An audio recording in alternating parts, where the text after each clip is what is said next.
हाँ तो दोस्तों, जिन भी लोगों ने लैंडमार्क कार्ड के आईपीओ के अंदर अप्लाई किया था तो उनके माइंड में एक ही क्वेश्चन चल रहा है कि अभी ये डिस्काउंट पे लिस्ट हो चुका है तो यहाँ पर इसे रखना चाहिए या नहीं। तो उसी के बारे में इस वीडियो में बात करेंगे और जानेंगे कि आपको इस कंपनी के अंदर इन्वेस्टमेंट करना चाहिए या नहीं। चलिए शुरू करते हैं।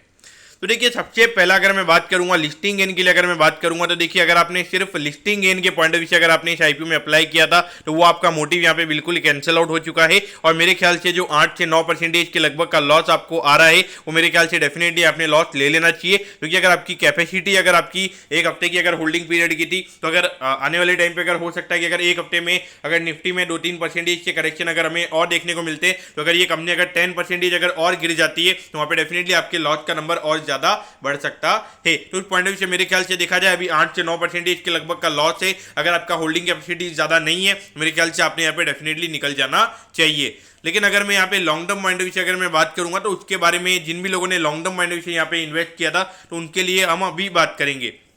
तो देखिए, अगर हम देखेंगे तो ये जो कंपनी है इसका जो मेन अगर हम रेवेन्यू की अगर हम बात करेंगे, जो ये कार्स को सेल करते हैं यानी कि जो नई नई कार्स होती है मर्सिडीज हो गई, रेनॉल्ट हो गई, जिनकी इनके पास में मेंबरशिप है, तो वहां से अगर आप देखोगे मोर देन 50% का जो रेवेन्यू है कंपनी का वो हमें वहां से आता हुआ नजर आता है। तो अगर आप देखोगे अभी जिस तरीके से हमें इंटरेस्ट रेट जो बढ़ रही है लगातार, अगर आप देखोगे लगभग तीन या चौथी बार यहाँ पे आरबीआई ने रेपो रेट लगातार बढ़ाई है। और उसकी वजह से अगर आप देखोगे जो कार की जो नॉर्मली ईएमआईज होती है वहां पे डेफिनेटली हमें बढ़ती हुई नजर आती है। और अगर हम इस कंपनी की अगर हम बात करेंगे तो मेनली 40-50 लाख की जो गाड़ियां होती है मेन ये कंपनी हमें वही सेल करती हुई नजर आती है। तो उस पॉइंट ऑफ व्यू से अगर आप देखोगे तो ये जो बड़ी टिकर साइज वाली जो गाड़ियां होती है वहां पे डेफिनेटली अगर आप देखोगे तो वह जो ईएमआई का जो इंस्टॉलमेंट होगा वहां पे डेफिनेटली हमें बढ़ता हुआ नजर आएगा। तो उस पॉइंट ऑफ व्यू से देखा जाए तो यहाँ पे जो कार की डिमांड है वो हमें नॉर्मली इसी टाइम से कम होती हुई नजर आ जाती है। जब ये दिवाली वाली जो सेल्स खत्म हो जाती है उसके बाद में जो नॉर्मली कार की डिमांड होती है वो हमें कम होती हुई नजर आती है।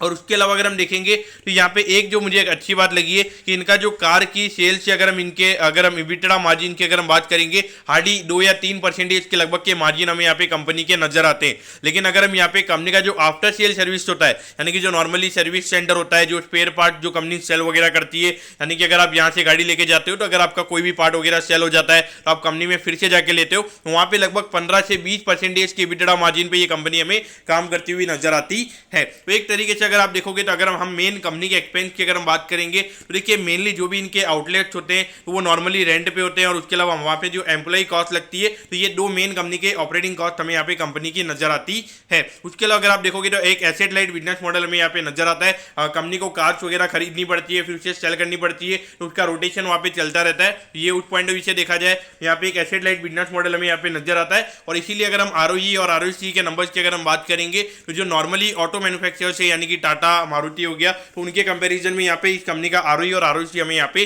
काफी ज्यादा नजर आता है। क्योंकि अगर आप देखोगे तो उनको कार्स वगैरह बनानी पड़ती है तो उसके लिए अलग एम्प्लॉयमेंट लगाना पड़ता है, लेकिन ये कंपनी को कार्स वगैरह नहीं बनानी पड़ती और एक आफ्टर सेल सर्विस के अंदर यहाँ पे काफी अच्छा मार्जिन वाला बिजनेस हमें यहाँ पे कंपनी का नजर आता है। लेकिन कहीं ना कहीं अगर आप देखोगे अगर कंपनी को ब्रेक इवन पे आना है यानी कि अगर कंपनी को एट दी एंड अगर हमेशा प्रॉफिट में रहना है तो वहाँ पे कहीं ना कहीं अगर आप देखोगे तो कार की सेल्स ही ज्यादा यहाँ पे हमें रिप्रेजेंटेटिव नजर आती है। तो उस पॉइंट ऑफ व्यू से भी आपने यहाँ पे देखना चाहिए। मेरे ख्याल से देखा जाए तो मेरे ख्याल से ये जो कंपनी का स्टॉक है वो जैसे हमारे जो ऑटो स्टॉक्स है यानी कि महिंद्रा एंड महिंद्रा, टाटा, मारुति, वो जिस तरीके से चलते हैं तब वैसे ही हमें ये चलता हुआ नजर आएगा।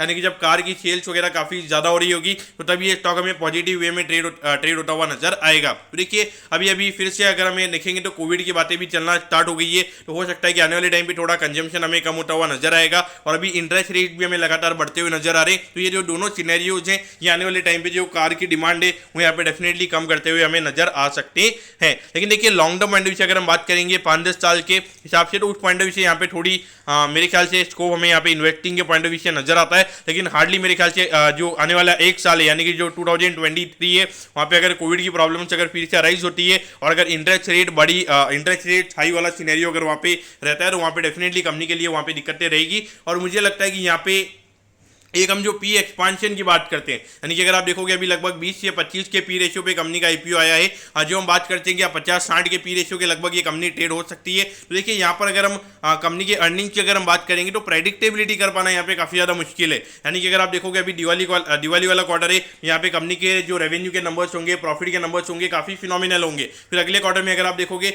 सपोज अभी 25-30 करोड़ का प्रॉफिट अगर कंपनी ने कमा लिया, अगले क्वार्टर में सीधा वो नंबर 15-20 करोड़ के लगभग आ जाता है। तो यहाँ पे अर्निंग को प्रेडिक्ट कर पाना काफी ज्यादा मुश्किल है। तो उस पॉइंट ऑफ व्यू से मुझे लगता है कि जहां पे अर्निंग का प्रेडिक्शन करना काफी ज्यादा मुश्किल हो जाता है, तो वहां पे डेफिनेटली मैंने देखा है कि मार्केट इतना ज्यादा ओवर वैल्यूएशन नहीं देता है, यानी कि जो पी एक्सपांशन होता है 50-60 का जो पी रेशियो होता है वो नॉर्मली मार्केट वहां पे नहीं देता है। तो पॉइंट ऑफ व्यू से मेरे ख्याल से देखा जाए तो अगर आप एक ऑटो सेक्टर के ऊपर अगर आप पॉजिटिव है तो आपने यहाँ पे इन्वेस्ट करना चाहिए। बाकी मेरे ख्याल से देखा जाए तो अगर आप ऑटो सेक्टर के लिए पॉजिटिव नहीं है तो मेरे ख्याल से अवॉइड करेंगे तो ही सही रहेगा, और यही मेरा व्यू यहाँ पे रहेगा। तो दोस्तों मैं होप करता हूँ कि आपको ये वीडियो अच्छा लगा होगा। अगर आपकी कोई भी क्वेरीज है आप कमेंट कीजिए, मैं जरूर आपके कमेंट पर रिप्लाई करूंगा। ओके दोस्तों, thank you, have a nice day.